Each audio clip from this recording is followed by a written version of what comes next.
बंदी छोड़ सतगुरु रामपाल जी महाराज जी की जय हो। परमेश्वर की सभी प्यारी आत्माओं को मुझ पवन दास का सत्साई। पुण्यात्माओं, परमेश्वर ने आज काफ़ी समय के बाद फिर से एक बार अपने दास पर दया की है, जो फेसबुक पर आप सभी भाई बहनों के साथ लाइव आ रहा हूँ। थोड़ा सा इंतज़ार करते हैं, परमेश्वर की कुछ आत्माएं जुड़ जाती हैं, साथ में रहेंगे तो एक अच्छा मैसेज जाएगा सबके लिए। और दास निवेदन करेगा, जितने भी भगत भाई बहन हैं जो दास को लाइव देख पा रहे होंगे, वे इस वीडियो को जहाँ जहाँ भी आपके फेसबुक पर ग्रुप हैं, आप तुरंत उसको शेयर करें, ताकि जो संदेश परमेश्वर आज दास को निमित्त बनाकर पूरे भगत समाज तक पहुँचाना चाह रहे हैं वो सभी तक जाए। और आज जो दास फेसबुक पर लाइव आया है तो विषय केवल यही है कि आज सतलोक आश्रम मैनेजमेंट हरियाणा के द्वारा एक पीला पर्चा निकाला गया है और उस पीले पर्चे में सर्व संगत के लिए एक संदेश दिया गया है। संदेश दास आपको पढ़कर दिखा रहा है। वैसे तो आप सभी तक पहुंच गया होगा क्योंकि नेटवर्क बड़ा ज़बरदस्त है। ये वाला पीला पर्चा है संदेश, इसको पढ़कर दास बता देता है। दिनांक 30/8/2020 यानी 30 अगस्त 2020। संदेश है, परमेश्वर कबीर जी की सर्व साध संगत को निर्देश है कि भविष्य में दास रामपाल दास का जन्मदिन पर्व मनाना प्रारंभ करें। परमेश्वर कबीर जी ने अपना प्रकट दिवस कभी नहीं मनाया, हम अनुयायी मनाते हैं। इसी प्रकार दास ने अपना जन्म दिवस कभी नहीं मनाया, आप अनुयायी मनाएं। यदि संभव हो सके तो आने वाले 8 सितंबर 2020 को कबीर जी के प्रकट दिवस की तरह साधना चैनल को 8/9/2020 के लिए दिन में 9 से 12 तक सुबह बुक करा लें। आगे देखना कितनी ज़बरदस्त बात लिखी है। सर्व संगत अपनी इच्छा अनुसार पाठ, ज्योति या खुला पाठ यानी जो 1 लाख रुपए का होता है वह दान करें, कराएं। यह आपका त्योहार हुआ करेगा। जबरदस्त मैसेज सतलोक आश्रम मैनेजमेंट हरियाणा के द्वारा संगत के लिए आज पारित हुआ है और यही हमारा विषय होगा पुण्यात्माओं आज इस लाइव चैट पर। और दास अपने सभी भगत भाई बहनों से हाथ जोड़कर प्रार्थना करेगा, निवेदन करेगा कि देखो, आप लोग परम पूज्य सतगुरु रामपाल जी महाराज जी के शिष्य हैं और उस परमेश्वर के बच्चों की एक खासियत होती है। अब आप लोगों की तो पता नहीं है या नहीं है, लेकिन दास ये बता रहा है कि परमेश्वर का जो बच्चा होता है उसकी एक खासियत होती है कि वो हर किसी की बात को पहले ध्यान से सुनता है। पहले ध्यान से सुनेगा कि सामने वाला क्या कहना चाह रहा है, उसके बाद उसकी बात पे कुछ क्षण वो विचार करेगा, मंथन करेगा और उसके बाद में उसे अपने सतगुरुदेव जी से, अपने परमेश्वर से जो तत्व ज्ञान प्राप्त है उस आधार से फिर उस बात का निष्कर्ष निकालकर वो उसका रिप्लाई करेगा, जवाब देगा। ये तो लक्षण हैं तत्वदर्शी संत के बच्चों के।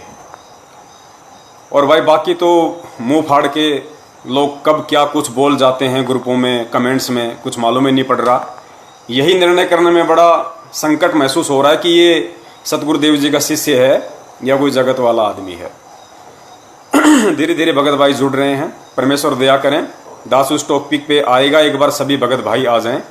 और जो भी भगत भाई हैं जिनके मन में कोई शंका हो किसी भी प्रकार की, पुण्यात्माओं, दास कोई ज्ञानी नहीं बन रहा अपने आप में, लेकिन उस परमेश्वर ने बना दिया। क्योंकि परमेश्वर के सत्संग में उनके मुख कमल से परमेश्वर ने यह कहा है कि वो परमात्मा इस पृथ्वी पे अपने बच्चों को ज्ञानी बनाने के लिए आता है, भक्ति का मास्टर बनाने के लिए आता है, ताकि भक्ति मार्ग में किसी भी पॉइंट पर, किसी भी नाके पर मेरा भगत मार ना खा जाए, धोखा ना खा जाए, क्योंकि ज्ञान ही अंततः उसका सहारा होगा। तो ज्ञान परमेश्वर ने छिक्कर दे दिया, ठोक कर दे दिया। अब इसके अलावा कुछ भी देना बाकी नहीं रह गया है एक गुरुमुखी भगत के लिए। तो एक बार जुड़ जाएं सभी भाई। और दास निवेदन करेगा एक बार फिर से कि जितना हो सके इस वीडियो को, क्योंकि ये बहुत ही अनमोल वीडियो है पुण्यात्माओं। देखो, परमेश्वर किसी न किसी को तो निमित्त बनाएगा ही बनाएगा संदेशा देने के लिए। और आप सबको पता है कि पिछले 5 साल से वो परमेश्वर दास को निमित्त बना के सतलोक आश्रम मैनेजमेंट हरियाणा के हर पीले पर्चे का, हर उनकी उन मनमानी हरकत का तत्व ज्ञान आधार से सबूतों के साथ में जवाब दिलवा रहे हैं। और उस आधार से बहुत सारी भगत आत्माएं जो भ्रमित थी, थोड़ी बहुत कुछ शंका में थी, या जो सच्चाई से अपरिचित थी, जिनको वास्तविक घटना का पता नहीं था, वो लोग संभले मतलब गुरुजी के ज्ञान को आधार बनाकर वो भक्ति करने लगे। सतलोक आश्रम मैनेजमेंट हरियाणा से उनके मनमाने आचरण से दूर होने लगे, जिस कारण से उनका भक्ति धन बचा। वरना कितने लोगों ने अपनी बनी बनाई भक्ति का सर्वनाश कर दिया, ये सर्वविदित है। दया परमेश्वर के काफी भाई जुड़ रहे हैं, धीरे धीरे जुड़ते रहेंगे। तो पुण्यात्मा दास निवेदन करेगा कि आज जो संदेश सतलोक आश्रम मैनेजमेंट हरियाणा की तरफ से आया है कि भाई गुरुजी का आदेश है, गुरुजी ने जेल से ये संदेशा दिया है कि अब सर्वसंगत मुझ रामपाल दास का जन्मदिन पर्व मनाएं। पुण्यात्मा विचार करना इन बातों पे। ये कोई छोटे मोटे पॉइंट नहीं है, ये कोई छोटी मोटी बात नहीं है। देखो, हमें जैसे गुरुजी ने बताया ना कि बच्चा जब स्कूल में जाता है और बच्चे को अध्यापक के द्वारा जो सिलेबस पढ़ाया जाता है, उस सिलेबस का फिर वो अध्यापक उसका एग्जाम लेता है, उसका इम्तिहान लेता है कि इस बच्चे ने मेरे द्वारा पढ़ाए गए सिलेबस को कितनी गहराई से पढ़ा और समझा, उसका वो एग्जाम लेता है। हम सब ने परीक्षाएं दी हैं। तो पुण्यात्माओं, ठीक उसी पैटर्न पर सतगुरुदेव जी ने इस आध्यात्मिक ज्ञान को बताया। आज पूर्ण परमेश्वर कबीर साहिब जी के स्वरूप में सतगुरु रामपाल जी महाराज जी, जो 8 सितंबर 1951 के दिन भारतवर्ष की इस पवित्र भूमि पर प्रकट हैं, वो हमारे आध्यात्मिक टीचर हैं, गुरु हैं, शिक्षक हैं, अध्यापक हैं। और हम उनके शिष्य हैं, हम उनके विद्यार्थी हैं। और ये जो भक्ति मार्ग है, ये हमारी पाठशाला है। तो भाई, जहां पे गुरु और शिष्य का नाता जुड़ गया, चाहे वो सांसारिक तौर पे हो चाहे आध्यात्मिक तौर पे हो, परीक्षा का होना लाजमी है, कंपलसरी है। तो परमेश्वर ने सन 1994 से सन 2014 यानी तकरीबन 24-25 वर्षों तक ठोक कर अपना अनमोल तत्व ज्ञान हम भक्तों को दिया है। ज्ञान रूपी खीर हमें छिक कर खिलाई है। तो भाई, जाहिर सी बात है, वो परमेश्वर परीक्षा तो लेगा ही लेगा। और पुण्यात्मा, ये सतलोक जाने की परीक्षा है, ये कोई 2 टाइम की रोजी रोटी के लायक किसी को बनाने की परीक्षा नहीं है। ये सतलोक ले जाने की परीक्षा है, तो परमेश्वर ठोक कर परीक्षा भी लेगा। तो आज हम सब की परीक्षा चल रही है। बरवाला कांड 2014 के बाद क्या क्या घटनाएं संगत में घटी, किस किस तरह के कुकर्म सतलोक आश्रम मैनेजमेंट हरियाणा को निमित्त बनाकर काल भगवान ने संगत से करवाए, उनके कर्म फुड़वाए, ये परीक्षा थी सतगुरुदेव जी की तरफ से। पुण्यात्माओं, सबसे पहले तो ये विचार कर लेना कि सतगुरु की भूमिका निभाता कौन है, सतगुरु की भूमिका करता कौन है। इस पूरी पृथ्वी में, इस अखल ब्रह्मांड में सतगुरु की भूमिका स्वयं पूर्ण परमेश्वर कबीर साहिब जी ही कर सकते हैं। आपको नॉर्मल सी लग रही होगी ये बात, क्योंकि आपको पता है कि ये बातें हमेशा सतगुरुदेव जी अपने सत्संगों में बताते हैं कि परमात्मा ही इस पृथ्वी पे आके अपना सत्संग करता है, परमात्मा ही एक तत्वदर्शी संत की भूमिका निभाता है, और अपने द्वारा रची गई सृष्टि को वो परमेश्वर कबीर साहब एक संत रूप में आकर स्वयं ही बताता है। अन्य कोई उस ज्ञान की छींट तक नहीं मार सकता यहाँ पे। तो ये बातें नॉर्मल सी लग रही होंगी आपको कि भाई ये तो जाहिर सी बात है, परमात्मा ही सतगुरु की भूमिका निभाता है, यानी सतगुरु ही परमात्मा होता है। लेकिन हम मान नहीं रहे अभी कि वास्तव में जो हमारा सतगुरु है वर्तमान में, वो कबीर साहिब ही है। हम केवल जुबान से बोल रहे हैं, हृदय से नहीं मान रहे। और जब तक जुबान से बोलते रहेंगे, हृदय से नहीं मानेंगे, वो परमेश्वर हृदय रूपी गुफा में नहीं बैठेगा। गुरुजी कहते हैं ना कि गुरु, जैसे हमें वाणी सुनाते हैं परमेश्वर कि गुरु भगता मम आत्म सोई, वाके हृदय रहूं समोई।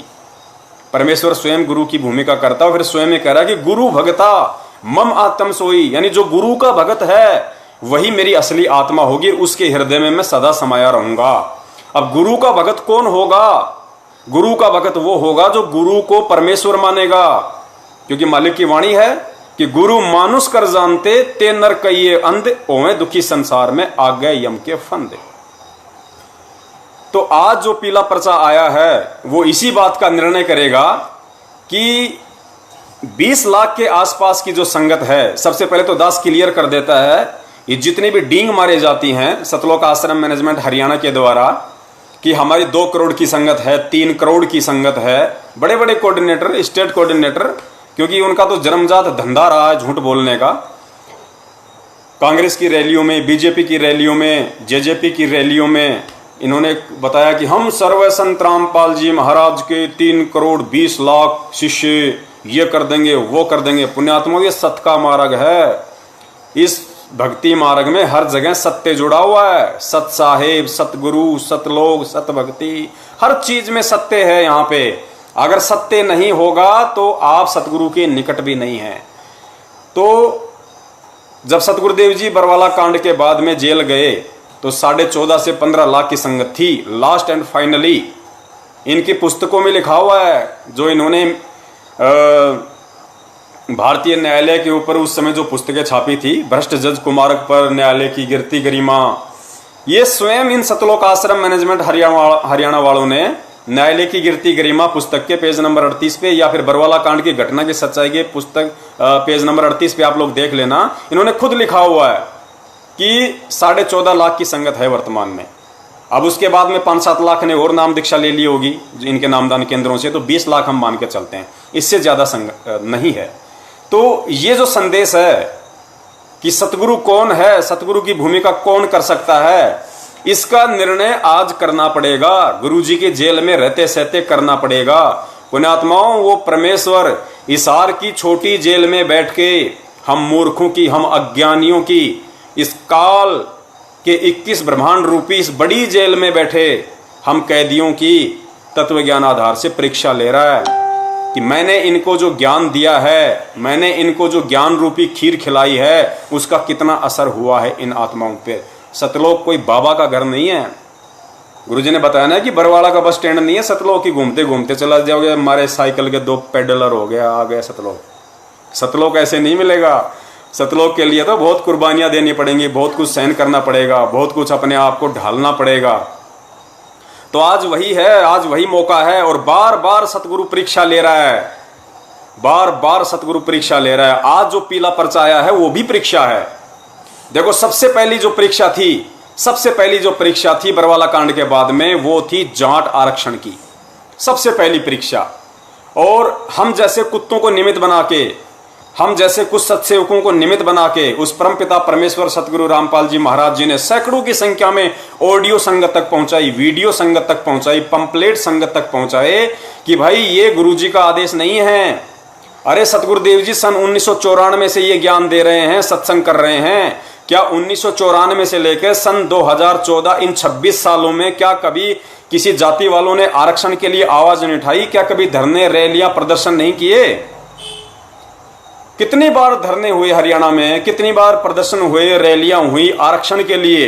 क्या सतगुरुदेव जी ने कभी भी अपने बच्चों को यह आदेश दिया कि भाई तुम्हें जाट आरक्षण में वहां पे शामिल होना है, तुम्हें आरक्षण के लिए मांग उठानी है, हमें जाटों को आरक्षण दिलवा के रहेंगे? क्या कभी परमेश्वर ने आदेश दिए हो तो बताइए 27 साल में। तो फिर बरवाला कांड के बाद में क्या हिसार जेल में परमेश्वर अपने बच्चों से ये दोगली राजनीति करवाने के लिए गए थे? अगर नहीं तो फिर कौन करवा रहा है? उस चीज को समझना ही तो तत्व ज्ञान है। गुरुदेव कहते हैं कि तत्व ज्ञान वो होता है जिसका कोई निष्कर्ष निकले। जिस प्रकार घी होता है, घी को गर्म करके उसको छान के फिर वो जो रतन निकलता है वो फिर 50 साल तक खराब नहीं होता, वो तत्व ज्ञान है, वो घी।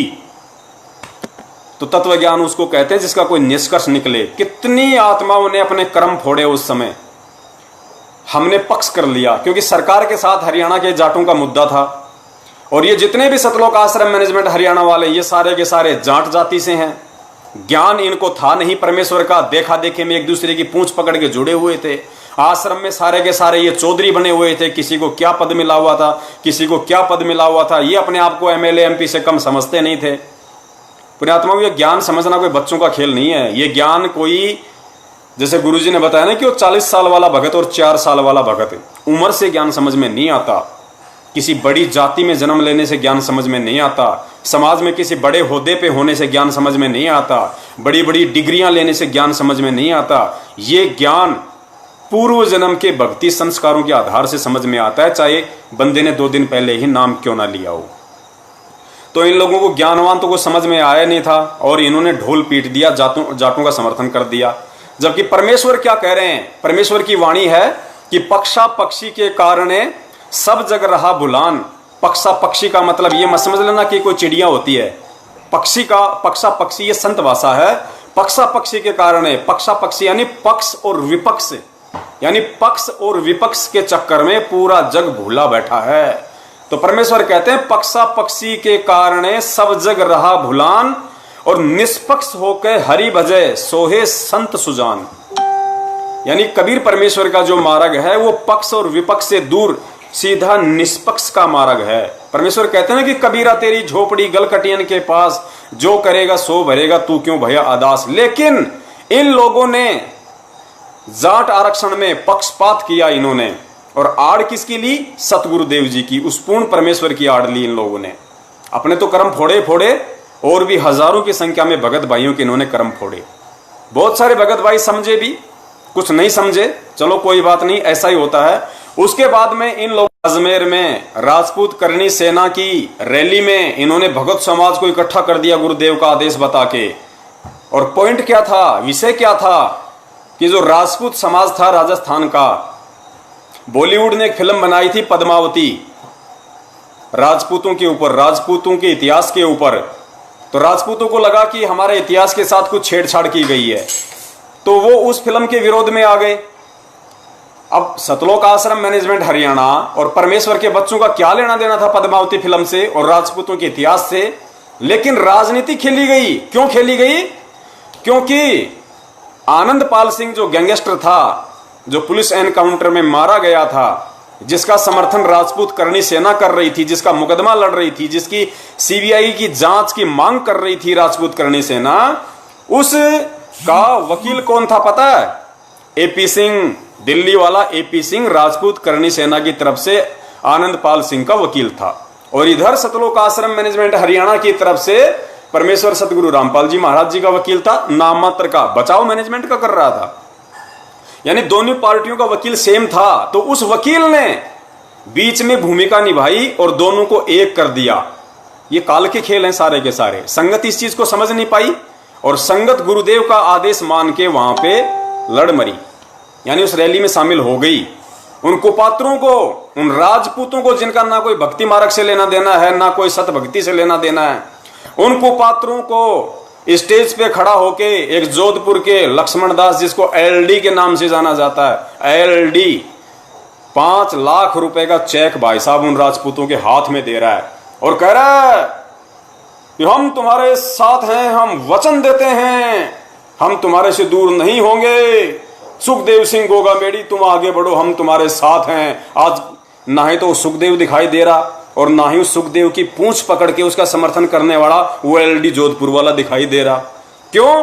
क्योंकि कुछ ही दिनों बाद में उसी राजपूत करनी सेना ने हरियाणा के भिवानी में जब उनकी रैली थी और जब भगत लोग सतगुरु रामपाल जी महाराज जी के नारे लगा रहे थे, तो उन्हीं राजपूतों ने मुंह पे थपोड़ा मारा था, इनके थपेड़ा। बोला यहां पे कोई रामपाल वामपाल का जयकारा नहीं लगेगा। सबको पता है, जो जो लोग उस रैली में थे सबको पता है। और कितने भगत इस बात से दुखी होके उस रैली से वहीं उठ के चले गए थे। खाली कुछ राजपूत दिखाई दे रहे थे वहां पे, 100-150, बाकी जितने भी 2-2.5 हजार भगत थे सब उठ के चले गए थे। थप्पड़ मारा उन्होंने, थप्पड़, कि यहां कोई रामपाल वामपाल का जयकारा नहीं लगेगा। ऐसे तुम लोगों के कर्म फोड़े जा रहे हैं, तुम लोगों को मूर्ख बनाया जा रहा है। 2 बार तुम लोग मूर्ख बने, 2 बार। पुण्यात्माओं, एक सूक्ष्म लड़ाई है काल भगवान और परमेश्वर के बीच में, सूक्ष्म लड़ाई है ये।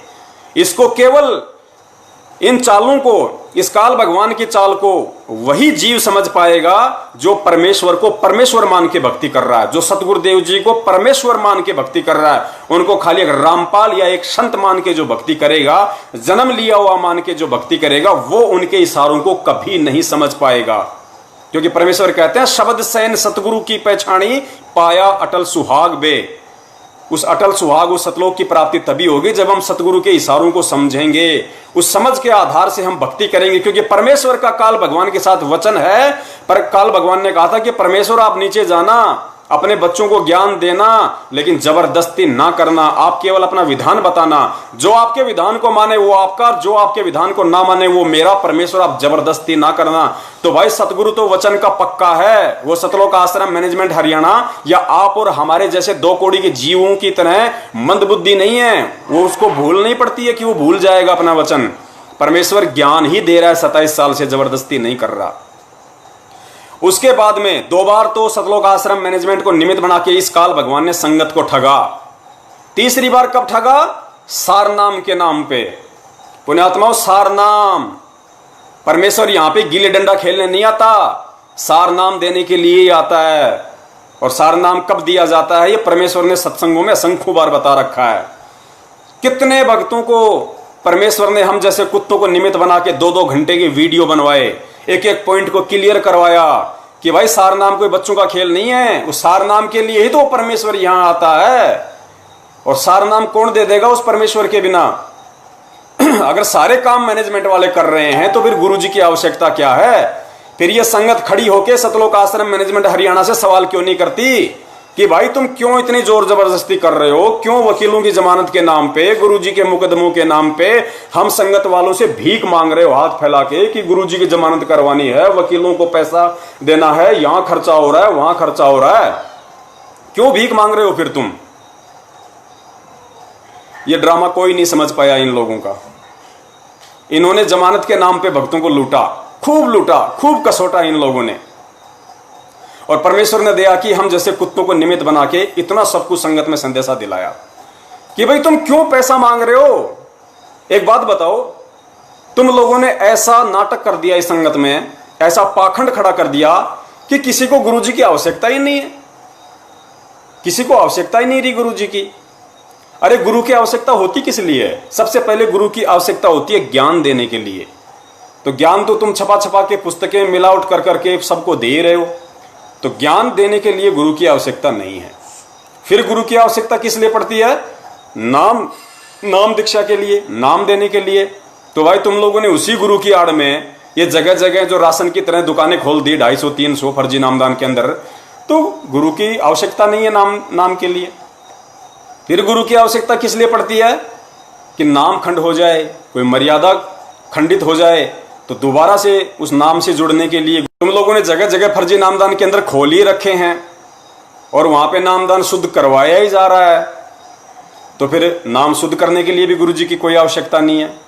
फिर गुरु की आवश्यकता पड़ती है शंका समाधान के लिए, कोई बात समझ में ना आए तो भाई शंका समाधान के लिए भी तुमने सतलोक आश्रम मैनेजमेंट हरियाणा के पीले पर्चों पे 8855 नंबर दे रखे हैं कि कोई भी शंका हो तो इन नंबरों पे फोन करो। तो शंका समाधान के लिए भी गुरुदेव की आवश्यकता नहीं है। फिर गुरु की आवश्यकता पड़ती है दान देने के लिए, ताकि हमारे सुक्रम बने।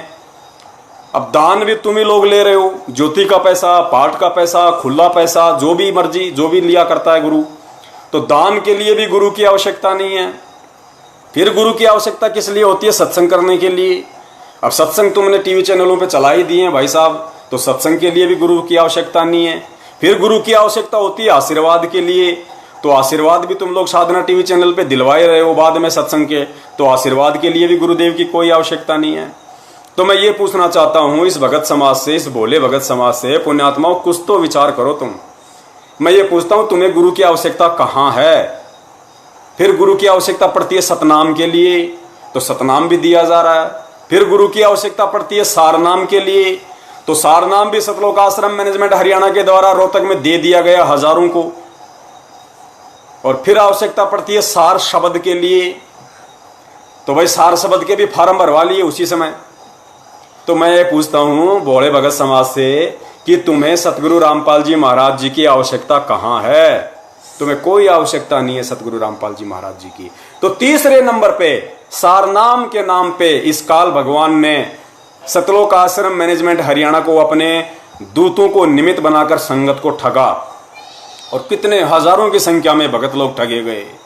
नकली सारनाम, फर्जी सारनाम के चक्कर में हजारों लोग ठगे गए, परमेश्वर से दूर हो गए। वो यही परीक्षा होती है भाई परमेश्वर की, सूक्ष्म रूप में यही परीक्षा होती है कि देखें इन आत्माओं को मेरी आवश्यकता है या नहीं है, इनको ये ज्ञान समझ में आया या नहीं आया है। सारनाम कितने लोगों ने लिया, सब परमेश्वर से दूर हो गए। भले तुम आरती कर रहे हो, मंत्र कर रहे हो, सत्संग सुन रहे हो, लेकिन तुम मर्यादाओं से दूर हो, जितने भी सारनामी हो चुके हैं बरवाला कांड के बाद में। और उसके बाद में और ठगा फिर संगत को। आज जो पीला पर्चा आया है ये चौथी स्टेज है, चौथी स्टेज संगत के ठगे जाने की चौथी स्टेज, और सबसे बड़ी स्टेज है ये।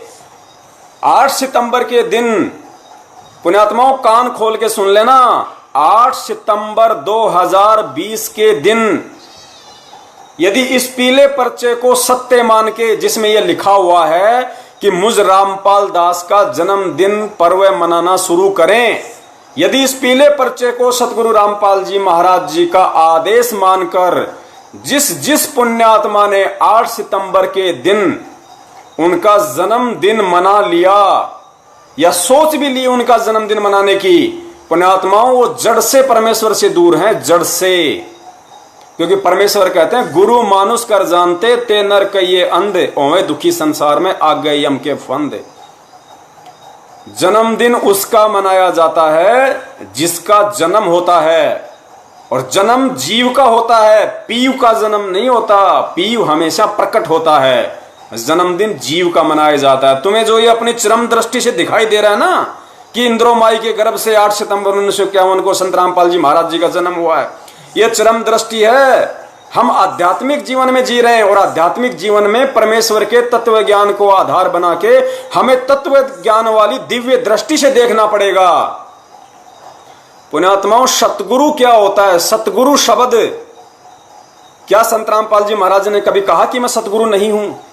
कितनी बार कहा उन्होंने कि इस दास के अलावा, अपनी तरफ इशारा करके, अपने छाती की तरफ उंगली करके, बार बार यूं टप्पे मार मार के उन्होंने कहा कि इस दास के अलावा इस पूरी सृष्टि में पुण्यात्माओं कोई सतगुरु नहीं है। और सूक्ष्म वेद क्या कहता है कि सतगुरु की भूमिका स्वयं पूर्ण परमेश्वर कबीर साहिब ही निभा सकता है, अन्यथा उसके लोक का ज्ञान, उस सृष्टि रचना की सही सही से जानकारी देने में कोई भी समर्थ नहीं है। हम जयकारा लगाते हैं परमेश्वर का कि बंदी छोड़ सतगुरु रामपाल जी महाराज जी की जय हो। सतगुरु पुण्यात्मा जो शब्द पकड़ के रखना, इसी शब्द पे चलना हमें। सतगुरु मालिक की वाणी है कि ना सतगुरु जननी जने जाके माना बाप, पिंड ब्रह्मंड से रहित है ना वहां तीनों ताप। ना सतगुरु जननी जने, ये ध्यान रख लेना। ये सतगुरु शब्द केवल उसी समय के लिए नहीं है जिस समय वो परमेश्वर धर्मदास जी का सतगुरु बन के आया था, जिस समय वो परमेश्वर आदरणीय नानक जी का सतगुरु बन के आया था, मलुकदास जी का सतगुरु बन के आया था, गरीबदास जी के समय में वो परमेश्वर सतगुरु की भूमिका करके प्रकट हुए थे।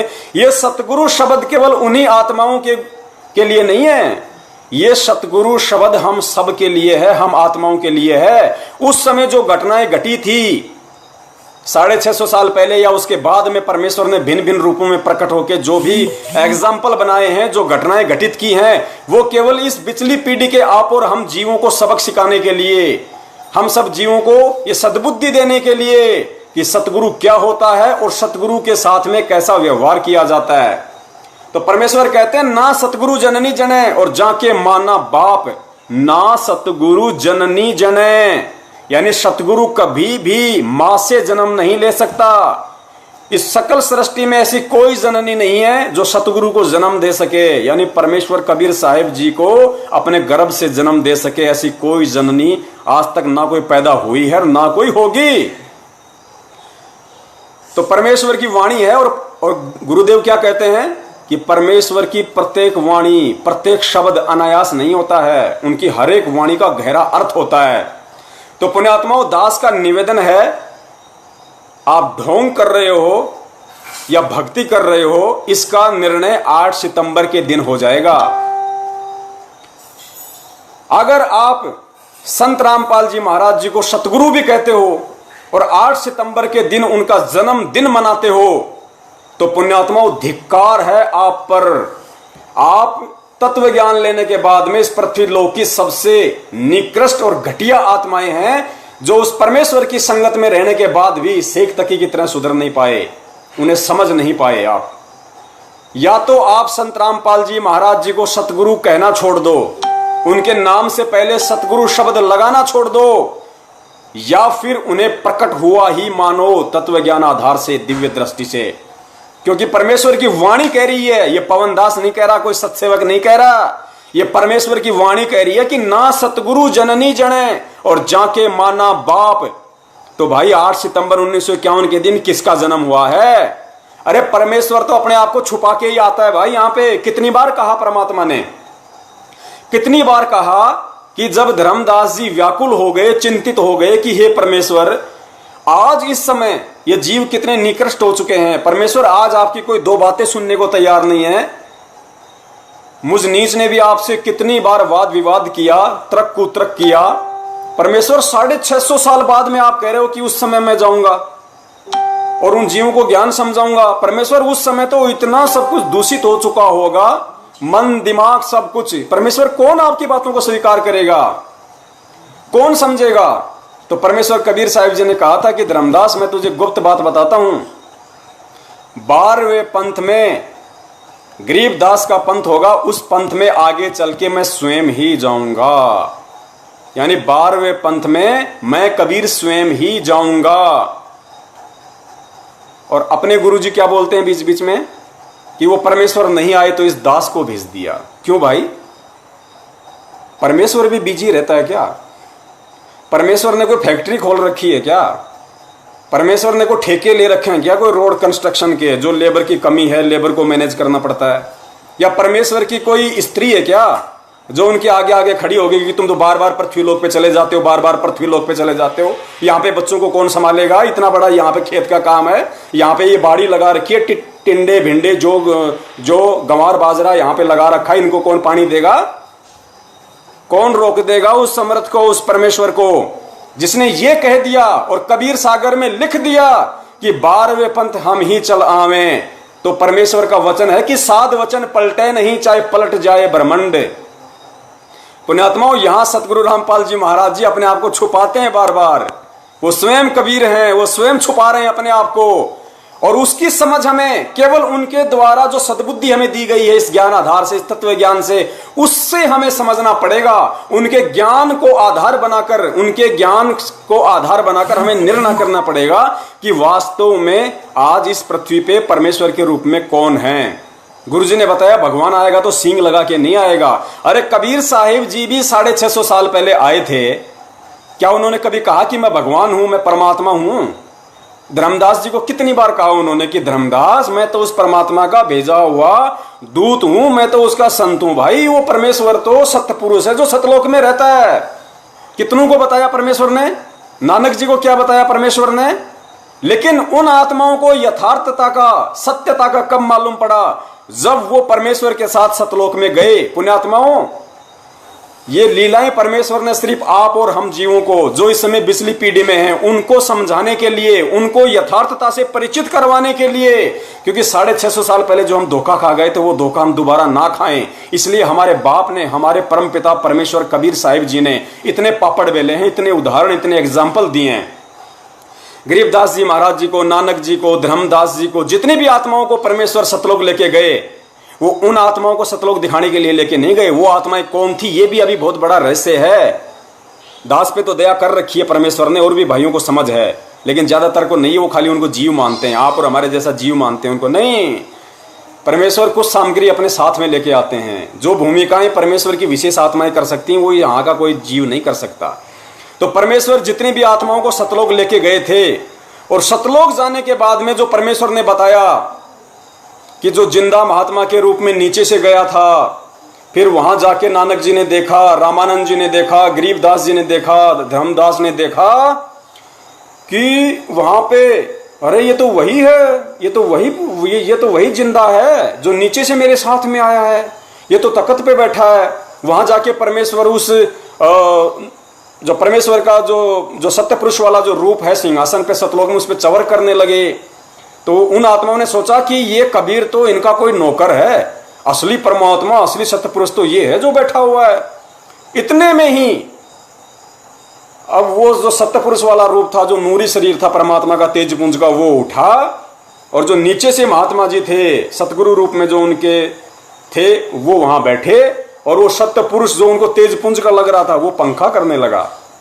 और थोड़ी देर बाद में देखते ही देखते वो सत्य पुरुष उस जिंदा महात्मा के शरीर में समा गया, अकेला जिंदा रह गया जो नीचे से गया था। तब उन आत्माओं की आंखें खुली, ओ हो, ये तो स्वयं साक्षात परमात्मा है।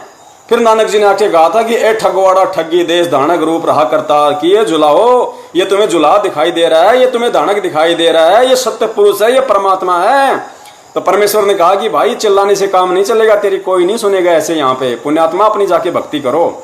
तो पुण्यात्मा वो एग्जाम्पल आज सतगुरु रामपाल जी महाराज जी हमें क्यों बताते हैं, और क्यों उस समय परमेश्वर कबीर साहिब जी ने वो एग्जाम्पल कोड किए, वो उदाहरण प्रस्तुत किए, सिर्फ और सिर्फ इस कलयुग की बिचली पीढ़ी वाली आप और हम आत्माओं को ये दर्शाने के लिए, ये विश्वास दिलाने के लिए कि सतगुरु के रूप में स्वयं वो परमेश्वर ही यहां आता है।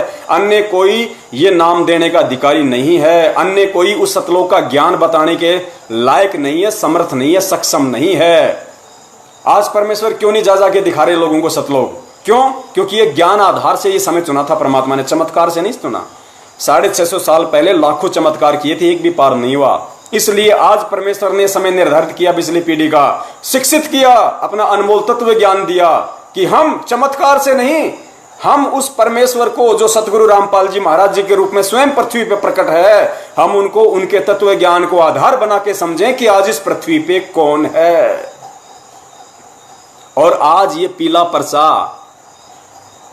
पर्चा आपकी चौथी परीक्षा है। चौथी परीक्षा काल भगवान ने इन सतलोक आश्रम मैनेजमेंट वालों को, पुण्यात्माओं, दास पहले भी जिक्र कर चुका है, क्योंकि बहुत सारी पुण्य आत्माएं जो इस दास से जो नफरत करते हैं, इस एक भगत से जो नफरत करते हैं, ईर्ष्या करते हैं, राग द्वेष पाले बैठे हैं, गुरुद्रोही का बार बार जो कमेंट्स करते हैं। देखो, मुझे इन चीजों से कोई फर्क नहीं पड़ता, क्योंकि मैं यदि अपने परमेश्वर की नजरों में ठीक हूं तो मैनेजमेंट या सतलोक आश्रम या ओबामा मोदी फोदी कोई कुछ भी करे, मुझे उन चीजों से कोई फर्क नहीं पड़ता। मैं परमेश्वर की नजरों में सोना रहना चाहता हूं, परमेश्वर की नजरों में मैं हीरा रहना चाहता हूं। दुनिया की नजरों में मैं क्या हूं, उस चीज से मुझे कोई फर्क नहीं पड़ता।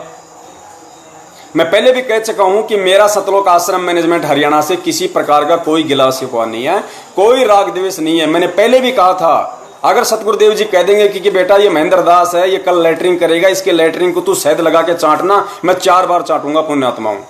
क्यों? क्योंकि मैं महेंद्र जी से राग द्वेष पाल के नहीं बात कर रहा। मैं परमेश्वर के ज्ञान को आधार बना के कि पक्षा पक्षी के कारण सब जग रहा बुलान, निरपक्ष होके हरि भजय सोई संत सुजान। मैं उस पक्षा पक्षी, पक्ष और विपक्ष वाली भूमिका से दूर होके निष्पक्ष वाले मार्ग पे चलते हुए केवल अपने सतगुरुदेव जी के ज्ञान को आधार बना के स्वयं भी चलने की कोशिश करता हूं और अपने अन्य भाई बहनों को भी सत्यता बताने की कोशिश कर रहा हूं, अपना शिष्य धर्म निभाते हुए। क्योंकि सतगुरु के पच्चिनों पे चलना है मुझे, दुनिया के पच्चिनों पे नहीं, अपने सतगुरु के पच्चिनों पे चलना है। क्योंकि परमेश्वर कहते हैं, कीट न जाने भृंग को गुरु कर ले आप समान। तो परमेश्वर ये अनमोल ज्ञान देके अपने जैसा यदि हमें बनाना चाह रहे हैं तो हम बनने की कोशिश क्यों नहीं करते? हम क्यों उन्हीं लोगों के तलवे चाटना ज्यादा पसंद करते हैं जो परमेश्वर के विरुद्ध हैं? अरे आप सबको पता है, सतलोक आश्रम मैनेजमेंट हरियाणा का मुखिया महेंद्र, जो आज भगोड़े की भूमिका में है, देशद्रोह की धारा जिस पे 428 नंबर मुकदमा है, जो पुलिस से छुपता हुआ फिर रहा है, उस बंदे ने पूरी दुनिया के सामने 16 तारीख को ये इंटरव्यू दिया था। वहां पे जब मीडिया ने पूछा कि आप पुलिस को अंदर क्यों नहीं जाने दे रहे, यदि संत रामपाल जी महाराज जी होंगे तो उनसे पूछताछ कर लेंगे, जो भी अरेस्ट करना होगा कोर्ट के आदेश हैं, और नहीं होंगे संत रामपाल जी महाराज अंदर तो पुलिस वापस आ जाएगी। ये भक्तों को क्यों मोहरा बना रहे हो तुम यहाँ पे? क्यों इनके हाथों में डंडे फंडे अंडे देख के यहाँ बैठा रखा है? इनको बेचारों को, इन भोले भाले भक्तों को क्यों मूर्ख बना रखा है? तो संत रामपाल जी महाराज जी का यंगर ब्रदर, छोटा भाई, जो अन्य भक्तों की नजरों में ब्रह्मा जी से कम नहीं, महेंद्र, उन्होंने क्या जवाब दिया पता है? कि संत रामपाल जी महाराज जी तो आश्रम में है ही नहीं, हमने उनको स्वास्थ्य इलाज के लिए परसों ही बाहर हॉस्पिटल में शिफ्ट कर दिया। ये झूठ किसने बोली भाई? ये भगत के लक्षण है क्या? अरे वो भगत जो ये कहता है कि मुझे सत शब्द मिला हुआ है, मुझे सार शब्द मिला हुआ है, और जो संत रामपाल जी महाराज जी का भाई, जिसको समझ के लोग उसको ब्रह्मा जी की तरह पूजते हैं अज्ञानता में, मूर्खता में, उसने सारी दुनिया के सामने झूठ बोला। वहां पे उसी दिन परमेश्वर से दूर तो पहले से था, वो दूर तो पहले से था। ये तो परमेश्वर ने आप और हम जैसे भोले भक्तों को, जो अनजाने में हम उनको देवी देवताओं से कम नहीं समझते थे, आश्रम में यदि संत रामपाल जी महाराज जी की बेटी दिखाई दे जाए, अरे भगत जी, हाँ वो देखो कौन जा रही भाई, अरे वो मंजू, जानता नहीं कौन मंजू भाई, अरे गुरु जी की बेटी, हाँ गुरु जी की बेटी, ओहो बहन जी सच साहिब, भगत जी इसको जानते हो? कौन? महेंद्र कौन? अरे गुरु जी का, ओहो गुरु जी के भाई हैं, ओहो। जैसे कोई ब्रह्मा जी आ गए हो आश्रम में। पुण्यात्माओं, इस परमेश्वर के अलावा, सतगुरु रामपाल जी महाराज जी के अलावा इस पृथ्वी पे सब के सब 2 कौड़ी के जीव हैं, 2 कौड़ी के जीव। और वो 2 कौड़ी वाले जीव की औकात उन लोगों ने बरवाला कांड में दिखा दी। इन लोगों ने दिखा दी। ये शुरू से ही गुरु को परमेश्वर नहीं मानते, ये शुरू से ही उनको एक सामान्य संत मानते थे। ये केवल गुरुदेव से इसीलिए जुड़े हुए थे क्योंकि आश्रम में दान आता था।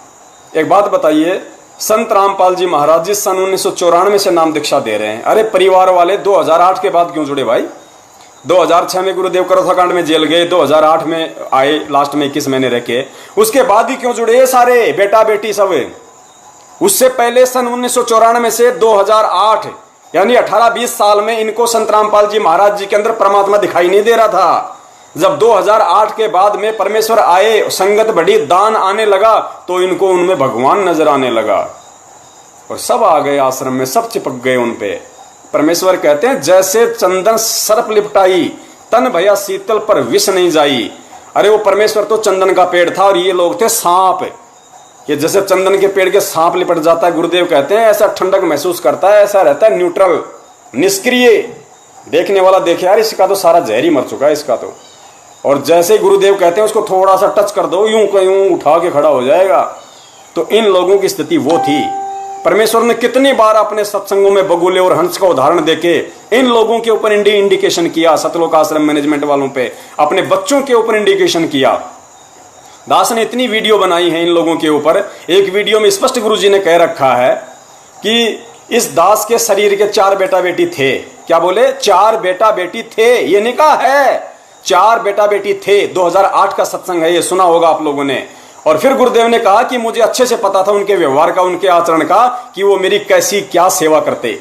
उनके व्यवहार से मैं अच्छे से परिचित था। लेकिन आज ये मेरे लाखों बेटा बेटी हो गए।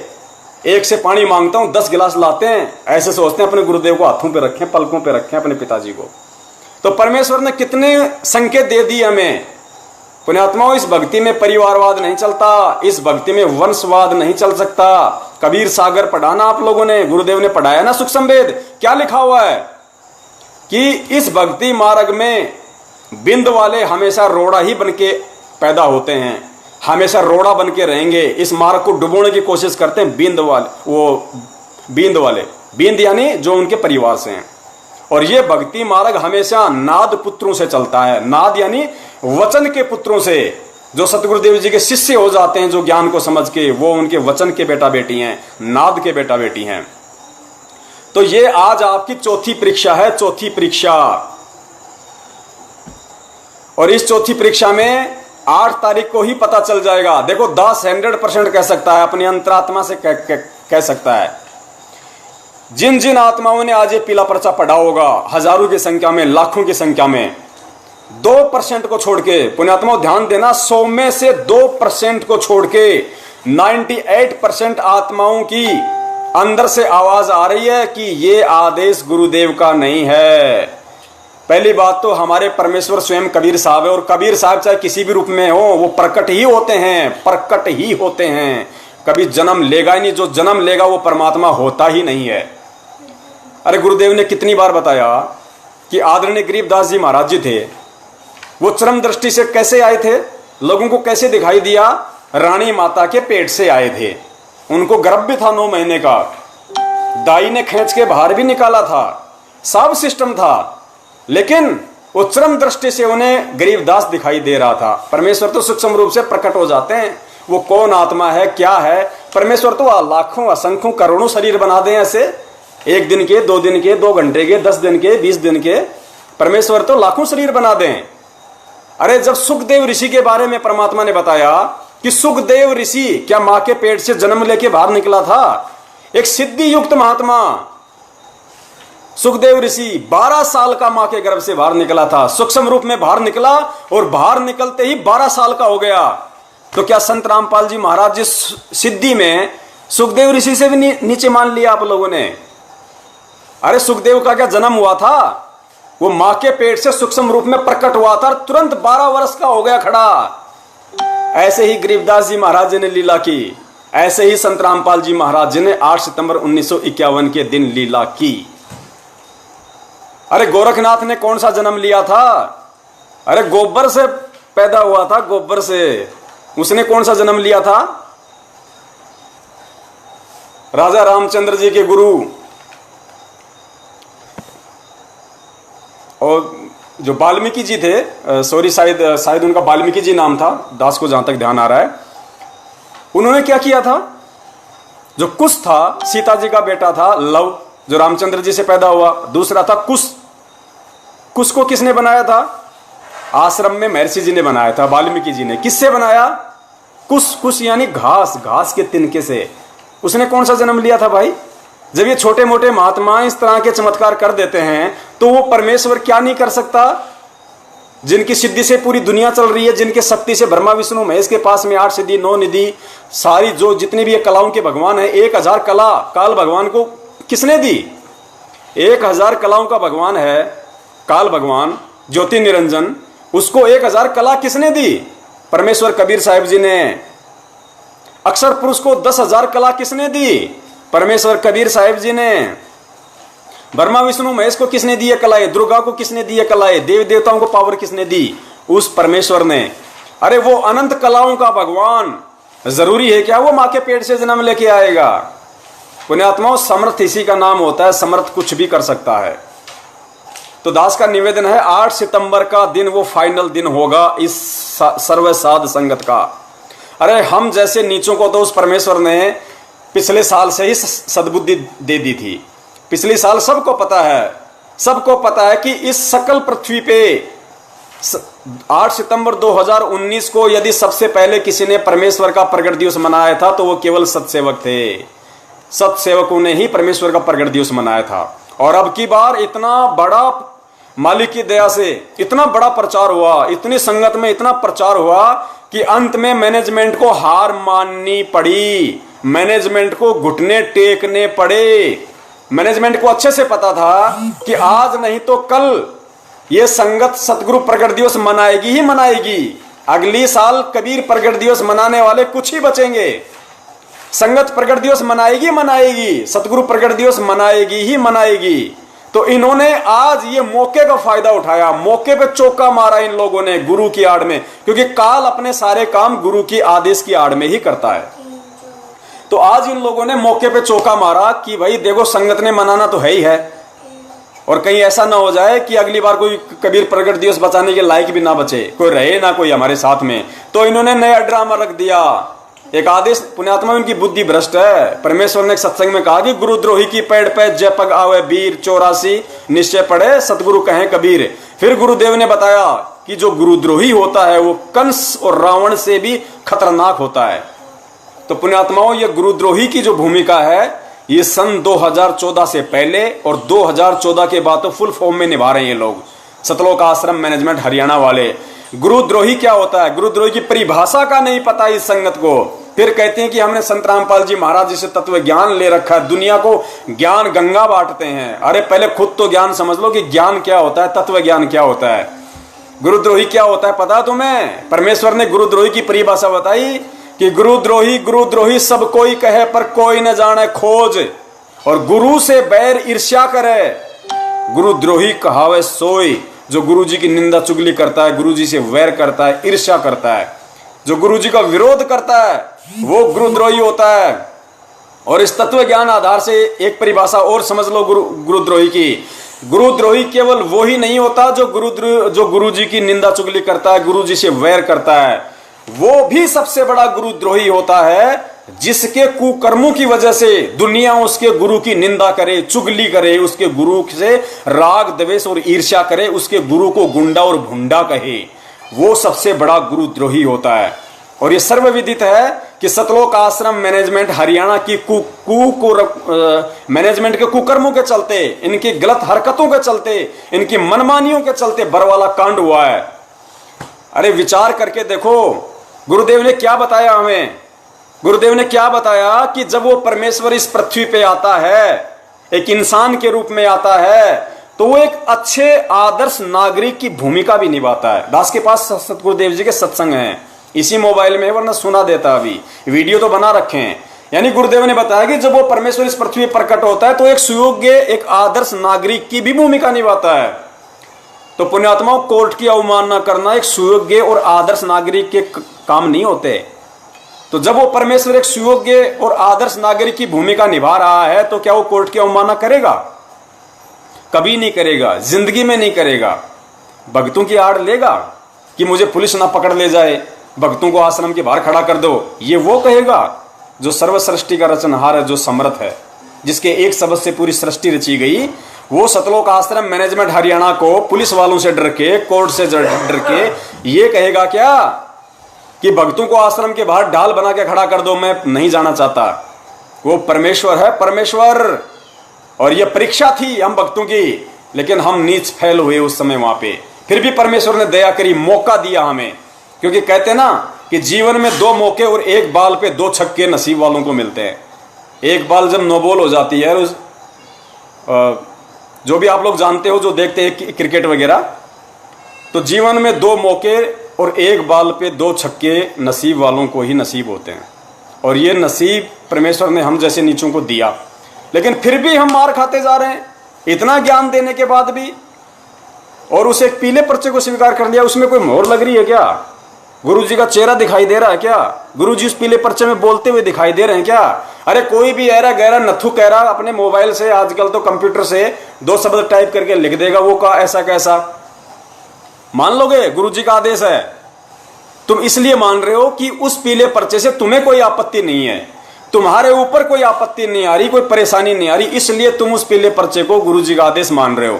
और उसी पीले पर्चे में यदि कल को यह लिखा हुआ आ गया कि सतगुरुदेव जी की जय, दिनांक 30/9/2020 सर्व संगत को सूचित किया जाता है, मुझ रामपाल दास का आदेश। बीच में फोन आ जाते हैं, डिस्कनेक्ट हो जाता है, दास थोड़ा सा बोल नहीं पाता। तो कल को यदि उस पीले पर्चे में ऐसा आदेश लिखा आ जाए कि मुझ रामपाल दास का आदेश है, जिस परिवार में 5 या 5 से अधिक सदस्य हैं, वो अपनी कमर पे 50 किलो का पत्थर बांधो और किसी 100 फुट गहरे कुएं में छलांग मार दो, पृथ्वी पे बोझ मत बनो। आप में से एक भी तत्व ज्ञानी जो आज ज्ञानी बन रहे हैं अपने आप में, एक भी कूद के दिखा देना मेरे को उस कुएं के अंदर, एक भी, फिर तुम्हारी बुद्धि के एंटीना खड़े हो जाएंगे, एंटीना खड़े हो जाएंगे उस समय कि भाई ये कैसा आदेश है? गुरुजी ऐसा आदेश क्यों देंगे? गुरुजी ऐसा आदेश दे ही नहीं सकते, ये तो मनमुखी आदेश है, ऐसे कैसे हो गया? अरे तो गुरुजी ने जाट आरक्षण का आदेश कैसे दे दिया, ये भी तो विचार करो। वो परमपिता परमेश्वर, जिसके जाट भी बच्चे, जिसकी सरकार भी उसका बच्चा, वो कैसे आदेश दे देगा? बरवाला कांड में पुलिस वालों को पत्थर मारने का आदेश अपने भक्तों को कैसे दे देगा? क्या सामने पुलिस वाले उस परमेश्वर के बच्चे नहीं है?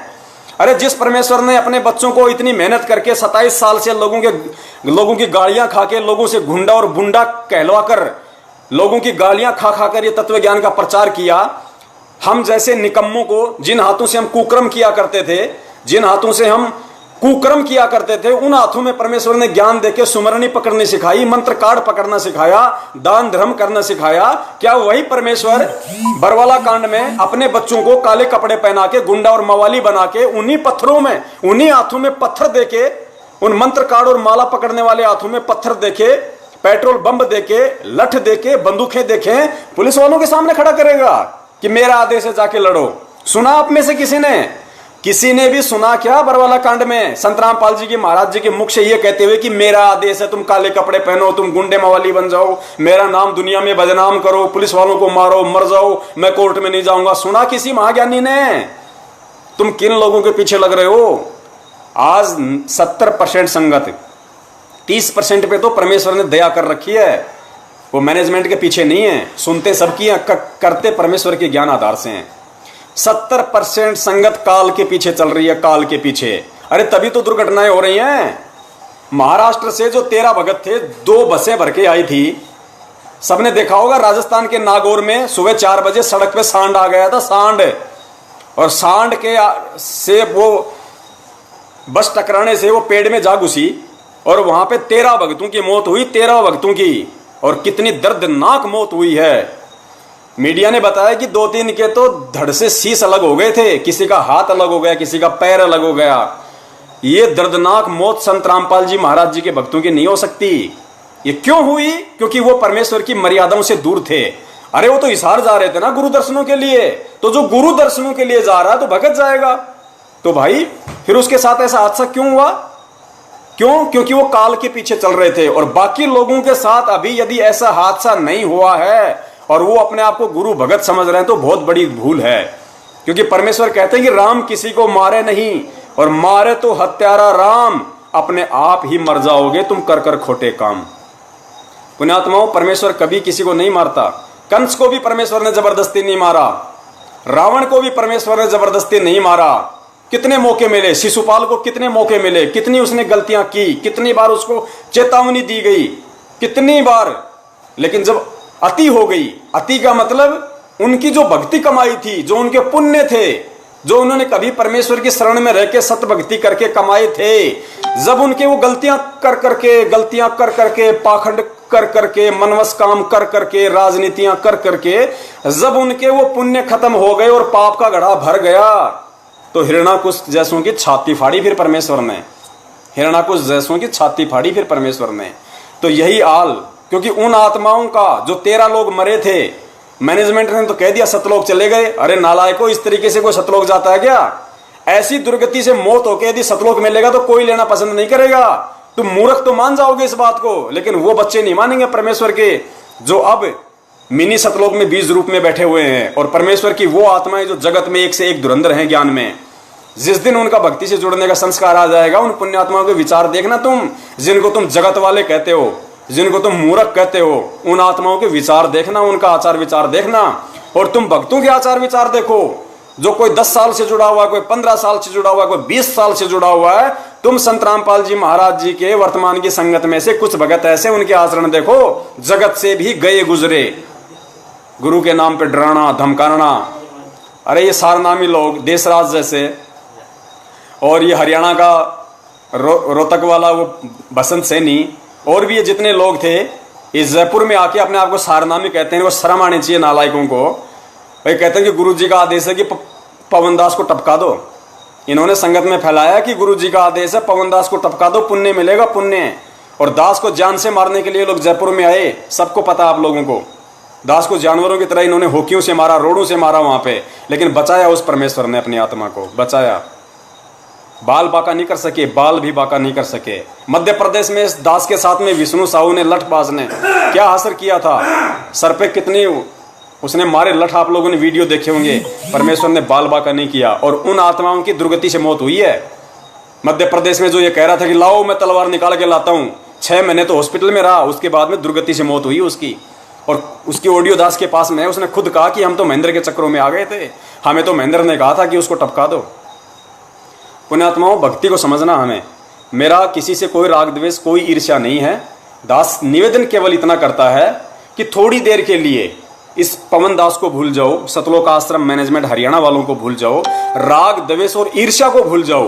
केवल उस परमपिता परमेश्वर के ज्ञान को थोड़ा सा आधार बना लो कि परमेश्वर हमारे लिए क्यों पापड़ बेल रहे हैं, क्या परमेश्वर हमें समझाना चाह रहे हैं और क्या हम नहीं समझना चाह रहे। बस उस चीज को। पुण्यात्माओं, एक आत्मा के 2 पति नहीं हो सकते। गुरुजी कहते हैं ना कि वो भक्ति व्यभिचारिणी भक्ति होती है जो एक के अलावा दूसरे पे आश्रित होते हैं। जैसे सोमवार को शंकर जी मना लिया, मंगलवार को हनुमान जी मना लिया, बुधवार को गणेश जी मना लिया, बृहस्पतिवार को कोई और मना लिया, शुक्रवार को माता मना ली, शनिवार को शनि देवत्यार खड़े ही हैं, संडे को भैरू जी मना लिए। तो वो व्यभिचारिणी भक्ति है जो एक पति को छोड़ के 20 को अपना जो है कसम बनाती है। तो पुण्यात्मा, गुरुदेव ने बताया कि आत्मा और परमात्मा सिर्फ 2, आत्मा आत्मा कौन? हम जीव। और परमात्मा कौन? परमेश्वर, जो सतगुरु की भूमिका में है। तो आत्मा और परमात्मा, पुण्यात्मा, आत्मा का एक ही पति होता है, एक ही परमात्मा है। अब आप लोग बताइएगा, अब आप लोग यदि 8 सितंबर को तो संत रामपाल जी महाराज जी का जन्मदिन मनाते हो और जून के महीने में कबीर जी का प्रगट दिवस मना रहे हो, तो आपके तो दो पति हैं, आपके तो दो दो खसम है, दो दो खसम। आप तो व्यभिचारिणी भक्ति में आ गए। 100 वर्ष सतगुरु की पूजा, एक दिन आन उपासी, वो अपराधी आत्मा फिर पड़े काल की फांसी।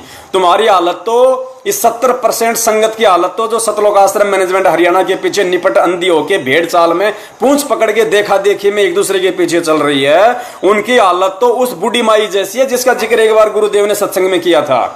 गुरुदेव सत्संग कर रहे थे, एक राधा स्वामी से जुड़ी हुई थी, वो आई बैठी, सत्संग सुना, सारा काम किया। गुरुजी ने बोला माई समझ में आया? बोले भाई समझ में आया। बोले माई नाम ले ले। बोले माई नाम ले ले। बोले भाई ना, नाम ना लूं मैं। बोले क्यों? बोले मैंने नाम ले रखा है। बोलो बोले माई, बोले वो पूरे नहीं है, वो अधूरे हैं।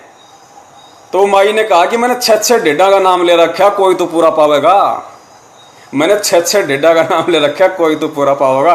तो भाई तुम्हारे तो दो पति हो गए, एक तो संत रामपाल जी महाराज जी हो गए तुम्हारे पति, जिन्होंने तुम्हें नाम दीक्षा दी, जिनका तुम 8 तारीख को जन्मदिन मना रहे हो जीव समझ के, क्योंकि जीव जन्म केवल जीव का होता है और जीव होता है मानुष। और परमेश्वर कहते हैं गुरु मानुष कर जानते ते नर कहिए अंध, ओवे दुखी संसार में फिर आ गए यम के फंद। तो एक तुम्हारा पति हो गया संत रामपाल जी महाराज, और दूसरा तुम्हारा पति हर जून के महीने में हो जाता है, कबीर प्रगट दिवस तुम मनाते हो 650 साल वाली फोटो का।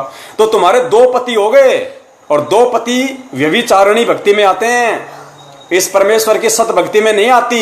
अरे गुरुदेव ने कितनी बार कहा कि गुरु गोविंद दो नहीं भाई, और दो समझे वो दो जग जाही। दो जग यानी नरक। कितना स्पष्ट कहा परमेश्वर ने कि गुरु गोविंद दो नहीं भाई, और दो समझे वो दो जग जाही। कितनी बार परमेश्वर ने स्पष्ट कर दिया कि स्वयं वो परमात्मा सतगुरु की भूमिका में आता है। अब परमेश्वर हनुमान जी की तरह को छाती फाड़ के तो दिखाएगा नहीं कि देखो मैं ही कबीर हूं, देख लो ये कबीर वाली फोटो के दर्शन कर लो। भाई ये तत्व ज्ञान फिर है क्या? फिर तो सामान्य ज्ञान पूरी दुनिया ही दे रही है। सामान्य ज्ञान का फैलाव तो पूरी दुनिया में है। हर छोटे मोटे संत महंत शंकराचार्य सब लोग ज्ञान दे रहे हैं जैसा उनको ज्ञान है। फिर ये अलग से ज्ञान देने की आवश्यकता क्या पड़ी संत रामपाल जी महाराज जी को? क्यों दुनिया से पंगा लेने की आवश्यकता पड़ी? क्या वो अपने खुद के पार होने के लिए दुनिया से पंगा ले रहे हैं? नहीं, आप और हम जैसे नीचों के लिए, ढेडों के लिए वो परमेश्वर दुनिया की गालियां खा रहा है। हिसार जेल में जाके बैठा है।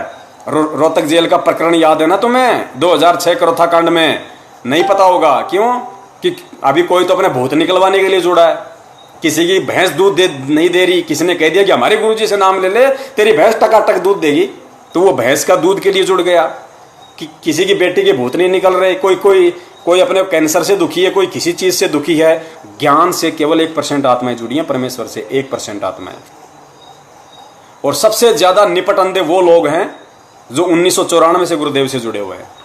कितने सत्संग गुरुदेव के सुनो आप, रोहतक और जिंद वाले 1997 वाले सत्संग सुनो। कैसे कैसे आत्माओं को गुरुजी ने झेला है कि किसी तरीके से ये पुण्य आत्माएं टिकी रहें, एक बार टिकी रहें। इनको 100 सुख दूंगा इनको, और फिर इनको ज्ञान समझाऊंगा धीरे धीरे। लेकिन वो नालायक आज तक ज्ञान नहीं समझ पाए, उस गुरु को नहीं समझ पाए वो आज तक। गुरुजी ने कितनी बार एक सत्संग में गुरुजी ने जिक्र किया कि हम सत्संग कर रहे थे और एक भगत आया तो मुंह मोटा करके फिर रहा, कभी इधर कभी उधर। तो मैंने कहा भाई क्या बात है भाई कोई गलती हो गई तो कोई माफी दे दे। गुरुदेव संत रामपाल जी महाराज जी वो पहले भी परमेश्वर थे, वो आज भी परमेश्वर हैं। ऐसा नहीं है कि 1997 में वो परमात्मा नहीं थे, 1994 में परमात्मा नहीं थे, या 1951 में परमात्मा नहीं थे, या जिस समय वो नीलम खेड़ी से अपना जो जेई की डिग्री कर रहे थे उस समय परमात्मा नहीं थे, या जो नौकरी करते थे उस समय परमात्मा नहीं थे। वो सदा से परमात्मा है। तो परमेश्वर ने कहा भाई, गुरुजी ने सत्संग में उस भगत से कहा कि भाई कोई गलती हो तो माफी दे दे भाई। क्यों ऐसे? बोले जी ना, बोले एक दिन मैं आया था बोलो, और बोले आपने यूं भी ना कहा कि भाई आ जा रहे। गुरुजी ने कहा कि उसने ये कहा कि गुरुजी आपने मुझे ये भी नहीं कहा कि आ जा। तो गुरुजी ने कहा कि भाई देखो ऐसा है, संगत बहुत ज्यादा होती है, हो सकता है मैंने कहा हो और आपने ना सुना हो, ये भी तो हो सकता है। बोले ना ईसाके, बोले मैं कोई बहरा हूं, ईसाके मैं कोई बहरास हूं। तो गुरुजी बोले बात ठीक सही, तो तू सुना का हो गया, आगे से मैं गलती नहीं करूंगा, मैंने माफी दे दे। पुण्यात्माओं, वो परमेश्वर, वो सारी सृष्टि का रचनहार एक 2 कौड़ी के जीव से माफी मांग रहा है। ऐसे ही गुरु जी ने एक सत्संग में फिर बताया कि दास ने एक बेटी को 100 सुख दिए, वो उसके शरण में आई, किसी पुलिस वाले की घरवाली थी। फिर गुरु जी उसी के पड़ोस में सत्संग कर रहे थे और वो नहीं आई। अब देखना पुण्यात्माओं, उन दोनों आत्माओं को कितना ज्ञान था, जिनके घर में गुरु जी सत्संग कर रहे हैं और जो पहले से नाम दीक्षा ले रही थी लेकिन वहां बैठी है खिड़की में लेकिन आ नहीं रही। तो गुरुदेव ने उस जिनके घर में परमात्मा सत्संग कर रहे थे, गुरुदेव ने कहा कि बेटी जाओ, उसको जाके बुला ला। तो उसने कहा कि गुरु जी मैं न जाती, हमारा उनका बोलचालन नहीं है, मैं न जाती। तो पहले तो उस आत्मा को कितना ज्ञान होगा जो गुरुदेव के आदेश की अवहेलना कर रही कि गुरु जी मैं नहीं जाती। पुण्यात्माओं, उन आत्माओं ने तो बहुत गलतियां करी हैं, उन्होंने तो सदा से गुरु को मानुस माना है, लेकिन आप और हम जैसे नीचों को तो परमात्मा ने, जो 2008 के बाद जुड़े हैं, 2010 में जुड़े हैं, 12 में जुड़े हैं, 13-14 में जुड़े हैं, पुण्यात्माओं हमें तो परमेश्वर ने अनमोल खजाना दिया है। परमेश्वर ने इतने चमत्कार दिए हैं, परमेश्वर ने इतना सब कुछ दिखाया, हमें एक इतिहास बना दिया परमात्मा ने 1994 से भक्ति का, इतने सत्संग दिए परमेश्वर ने।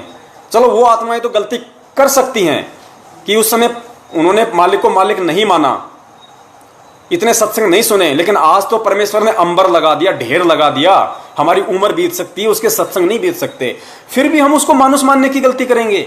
फिर भी हम 8 सितंबर को उस पूर्ण परमेश्वर कबीर साहिब जी का जो सतगुरु रूप में स्वयं प्रकट हैं, हम उसका जन्मदिन मनाएंगे। और दूसरी बात, इतनी तो बुद्धि लगाओ, इतना तो विचार करो, क्या गुरुदेव अपना जन्मदिन मनाने के लिए खुद आदेश देगा कि सर्वसंगत मुझ रामपाल दास का जन्मदिन पर्व मनाएं? इतनी तो बुद्धि होनी चाहिए हमारे अंदर। अरे प्रधानमंत्री यदि किसी प्रोग्राम में जा रहा है तो उस प्रोग्राम वाले को यह कहेगा क्या, या उस जनता को यह कहेगा क्या कि भाई सभी लोग आके मेरा स्वागत करो, मुझे माला पहनाओ, मेरा स्वागत करो? कहेगा कभी प्रधानमंत्री? ये तो प्रधानमंत्रियों का प्रधानमंत्री है, यह कहेगा कि मेरा जन्मदिन मनाओ। फिर हम गधों ने क्या इस ज्ञान की जगह इस भेजे के अंदर गोबर घुसेड़ रखा है, जो उनके कहने के बाद हम उनका प्रकट दिवस मनाएंगे? फिर ज्ञान किस लिए दिया? ये ज्ञान किस दिन के लिए दिया था? क्या परमेश्वर के सत्संग हमने अचार डालने के लिए हैं? पुण्यात्माओं विचार करो। आज तुम लोग जिस तरीके से इस दास के जो वचन हैं, जो परमेश्वर के ज्ञान आधार से जो दास बोल रहा है, क्योंकि परमेश्वर कहते हैं कि मीठा मीठा बोले तेता संत ना होई, और जितनी खरी खोटी बाता कहे संत कहावे सोई। संत होगा, संत यानी संत भगत जो भी होगा वो केवल सच्ची ही बात कहेगा, ठोक बजा के कहेगा, चाहे कोई नाराज हो चाहे कोई राजी रहे, उसकी मर्जी, मेरी कौन सी भैंस खोल रहा है। तो जिस तरीके से ये दास सच्ची सच्ची बातें कह रहा है, तुम लोगों को चुभ रही हैं, गुरुद्रोही गुरुद्रोही, उसी तरीके से दुनिया वालों को उस परमेश्वर सतगुरु रामपाल जी महाराज जी की वो यथार्थ बातें चुभती हैं और वो कहते हैं देशद्रोही देशद्रोही। और जिस तरीके से तुम लोग इस दास को गुरुद्रोही समझ रहे हो, नहीं पहचान पा रहे हो, इस ज्ञान को आधार बना के चमचागिरी में तुम्हारी आंखें फूट चुकी है, तुम गुरुद्रोही गुरुद्रोही कहते हो, सच्चाई से परिचित ना होने के कारण, 2 मिनट ढंग से विचार ना करने के कारण वही हालत उन दुनिया वालों की है जो परमेश्वर के सत्संग को सुनते नहीं, उनकी बातों पे तो विचार विमर्श करते नहीं, और देखा देखी में गुरुद्रोही है, रामपाल गुंडा है, रामपाल भुंडा है। तो मैं ये पूछना चाहता हूं कि उन दुनिया वालों में और तुम ज्ञान लेके परमेश्वर के भगत कहलाने वालों में क्या अंतर है? क्या अंतर है तुम्हारे अंदर? वो परमेश्वर को नहीं समझ पा रहे, और तुम लोग, चलो हमें तो गुरुद्रोही कह लो, कोई बड़ी बात नहीं, हमें तो कोई प्रधानमंत्री नहीं बनना भाई, हमें तो यहाँ पे गधा नहीं बनना, लेकिन ये परीक्षा है। जिस प्रकार परमेश्वर ने गणिका माई को निमित्त बना के 64 लाख की परीक्षा ली थी, आज इस दास को निमित्त बना के, इस कुत्ते को निमित्त बना के वो परमेश्वर तुम लाखों की परीक्षा ले रहा है, लाखों की परीक्षा। तुम्हें गुरुद्रोही की परिभाषा तक नहीं समझ पा रहे। तुम्हें नामदान केंद्रों पे एक नियम पढ़ाया जाता है कि ये पवन है, ये फलाना है, इसकी शकल देख लोगे नाम खंड हो जाएगा, इससे बात नहीं करनी, ये गुरुद्रोही है। अरे गुरुद्रोही होता क्या है? पहले अगले से मिलो। कोई किसी से बातचीत करने से किसी का नाम खंड नहीं होता। अब मान लीजिए मैंने नाम ले रखा है और मेरे भाई ने नाम ले रखा है या मेरी औरत ने नाम ले रखा है और मैं गुरुद्रोही हो गया, तो फिर मेरी औरत का तो 24 घंटे नाम खंड है, फिर तो वो जाएगी कहाँ घर छोड़ के? वो तो 24 घंटे मेरे सामने रहेगी, दिन में 20 बार मेरी शक्ल देखेगी, तो उसका तो दिन में 20 बार नामखंड हो गया। वो क्या करेगी फिर? इस ज्ञान को आधार बनाओ। गुरु जी कहते हैं गुरुद्रोही की पैड़ पे जय पगावे वीर, यानी गुरु भक्ति मार्ग में यदि गुरुद्रोही के अनुसार यदि आप कोई क्रिया करोगे, उसकी बातों का समर्थन करोगे जो तुम्हारे गुरु जी के ज्ञान के जो मतलब विरुद्ध होंगी, तो तुम गुरुद्रोही कहलाओगे, तो तुम्हारी पैड़ के ऊपर उसकी पैड़ रखी जाएगी। पुण्यात्माओं, निवेदन है, समय नहीं है अब, ये लास्ट परीक्षा है, अंतिम परीक्षा है। ये 8 सितंबर के दिन अंतिम परीक्षा है। भले तुम घंटा पीटते रहो, तालियां बजाते रहो, आरती सत्संग सुमरण करते रहो, इन आरती सत्संग सुमरण करने से परमेश्वर की शरण में नहीं माना जाता। अरे परमेश्वर ने 650 साल पहले हम सब की परीक्षा ली, हम सब फेल हो गए, सबको पता है। उसके बाद भी तो परमात्मा ने 25 साल तक सत्संग किए थे, गुरुजी ने बताए, लेकिन परमात्मा ने किसी को आवाज तक नहीं होने दिया कि तुम फेल हो चुके हो। मैंने जो हाथी पे बैठ के, जो गंगाजल हाथ में लेके अपनी बेटी के कंधे पे हाथ रख के जो लीला की थी, तुम मुझे बड़वा बड़वा कह रहे थे, तुम फेल हो चुके हो, लेकिन परमेश्वर ने किसी को जग जाहिर तक नहीं होने दिया। 25 साल तक उस परमेश्वर कबीर साहिब जी ने काशी में सत्संग किया। वापस हम लोग जाने लग गए। गुरुजी क्या कहा करते थे? बच्चों भक्ति करो, सब पार होंगे, सब सतलोक चलेंगे। ये नहीं कहा कि तुम सब फेल हो लिए, अब कोई फायदा नहीं है, चाहे सत्संग सुनो या ना सुनो। परमेश्वर को पता था जीव है, टट्टी बाहर आ जाएगी अगर ये बात सुन लेगा तो, कि तुम अब की बार पार नहीं हो सकते। तो परमेश्वर ने थेपड़ के रखा कि किसी तरीके से लगे रहे, कुछ तो इनके कर्म बने, कुछ तो पुण्य बने, इतनी भक्ति तो बने कि 650 साल तक मानव जन्म देते देते इनको वहां तक लेके जाऊं। और वो स्थिति आज है। क्या हम उस समय तो परमेश्वर कहा करते थे भाई पार हो जाओगे? हुआ कोई पार? एक भी हुआ नहीं? हुआ ना। तो आज भी परमेश्वर यही बात कह रहे हैं कि भक्ति करो, सब पार होंगे, टोल के टोल जाएंगे, लाखों करोड़ों अरबों की संख्या में जहाज के जहाज भर के जाएंगे। यही बात 650 साल पहले कहते थे, यही बात गुरुदेव आज कह रहे हैं। लेकिन पार कौन होगा? पार वो होगा जो गुरुदेव को परमेश्वर मानेगा, जो उनके ज्ञान को आधार बना के चलेगा। अरे इतनी समझ नहीं है, इतनी बुद्धि नहीं है। परमेश्वर ने स्वयं एक वीडियो में, जो अभी दास को निमित्त बना के परमात्मा ने सतगुरु प्रगट दिवस 2020 के ऊपर एक वीडियो बनवाया है, उसमें परमेश्वर स्पष्ट कह रहे हैं कि पुण्यात्माओं, तुम जो ये फोटो देख रहे हो, तुम जो ये चित्र देख रहे हो जो प्रभु का, ये इनका असली रूप नहीं है। इतना स्पष्ट बोला गुरुदेव ने कि तुम जो चित्र देख रहे हो, जो फोटो देख रहे हो, ये परमेश्वर की असली फोटो नहीं है। वो तो ना जाने कितने ही रूप बना के आ जाते हैं अपनी प्यारी पुण्यात्माओं को ज्ञान देके सतलोक ले जाने के लिए। और एक बात बोलते बोलते सतगुरुदेव जी वहां पर रुक गए, बात को उन्होंने चेंज कर दिया, विषय को बदल दिया। वो कहना तो ये चाह रहे थे कि आज वो परमेश्वर इस रूप में बैठा है, आज ये बैठा है, लेकिन वो रुक गए वहां पे पुण्यात्माओं, क्योंकि काल के साथ परमात्मा का वचन है कि परमेश्वर ज्ञान दे के लेके जाना, जबरदस्ती नहीं। अगर परमेश्वर ये बात बोल देगा तो जबरदस्ती में आ जाती है। फिर क्या पहचान होगी फिर ज्ञान की? फिर तो लूले, लंगड़े, अंधे, बहरे सभी परमेश्वर के पीछे लग जाएंगे। अगर बरवाला कांड में सतगुरु रामपाल जी महाराज जी ने अपना विराट रूप दिखा दिया होता, जैसे सिकंदर लोधी को दिखाया था, पीलवान को दिखाया था लाल किले पे, उनकी टट्टी निकल गई थी। अगर परमेश्वर बरवाला कांड में वहां दिखा देते, अपना विराट रूप दिखा देते, जब श्री कृष्ण दिखा सकता है, एक 3 लोक का एक विभागीय स्वामी जब अर्जुन को अपना विराट रूप दिखा सकता है, वहां के जो सभा में जब गया था दुर्योधन को समझाने के लिए, अपना विराट रूप दिखाया था, तो परमेश्वर क्या नहीं दिखा सकते थे? बरवाला कांड में वो दिखा देते, सबकी टट्टी पेशाब निकल जाती वहां पे, तो उनको भगवान मान लेते, सब उनको परमात्मा मान लेते। वो कहते कि मैं कबीर, हाँ जी आप कबीर, मैं ब्रह्मा, हाँ जी आप ब्रह्मा। क्यों? क्योंकि वो चमत्कार से मानते हैं, हम उनको ज्ञान से नहीं मानते। और लूले, लंगड़े, अंधे, बहरे, गूंगे, नत्थु, गहरे सब उनके पीछे लग जाते। गुरुदेव गुरुदेव जैसे 2014 से पहले आप और हम सब लग रहे थे, और आज भी लग रहे हैं। आज भी बिना ज्ञान के सतलोक आश्रम मैनेजमेंट हरियाणा के तलवे चाट रहे हैं। उनके हर एक आदेश को, उनके हर एक परमेश्वर के सत्संग के विरुद्ध जो आदेश हैं, जो ज्ञान के विरुद्ध जो आदेश है, उनको परमात्मा का आदेश मान के और हम लगे हुए हैं। वही हालत उनकी हो जाती तो क्या मालूम पड़ता कि कौन सतलोक जाने के लायक और कौन जाने के लायक नहीं है? क्या मालूम पड़ता इन सब बातों को? इसलिए परमेश्वर को अपने आप को यथार्थ रूप में ना बता के, कोई चमत्कार ऐसा स्पष्ट रूप से ना करके, वैसे तो लाखों चमत्कार करते हैं परमेश्वर। कितने बरवाला आश्रम में कितनी आत्माओं को जिनकी मौत हो चुकी थी, पुण्यात्माओं आंखों देखी बात है। संजय पाल उत्तराखंड का कोऑर्डिनेटर है, उसके फादर के साथ में हुआ घटित, उम्र नहीं थी, तो परमेश्वर ने कहा कि भाई इसकी उम्र तो है नहीं, तुम चाहो तो मैं तो उसको जिंदा रख दूंगा, कोई बड़ी बात नहीं है, लेकिन ये तुम्हारे लिए भी सिरदर्द रहेगा और अपने लिए भी रहेगा। अगर तुम लोग मेरी बात मानो और तुम यदि इसकी मृत्यु के उपरांत यदि तुमको शोक प्रकट ना करो, दुख ना मनाओ, तो मैं इसका शरीर छुड़वा के इसको दूसरा शरीर दे देता हूं। तो उन भगत जी ने कहा कि ठीक है परमात्मा, जैसा आप उचित समझें।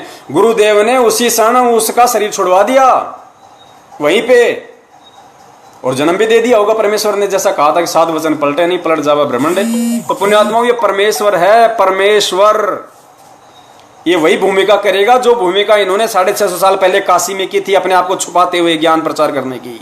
इनको केवल ज्ञान से पहचाना जाएगा।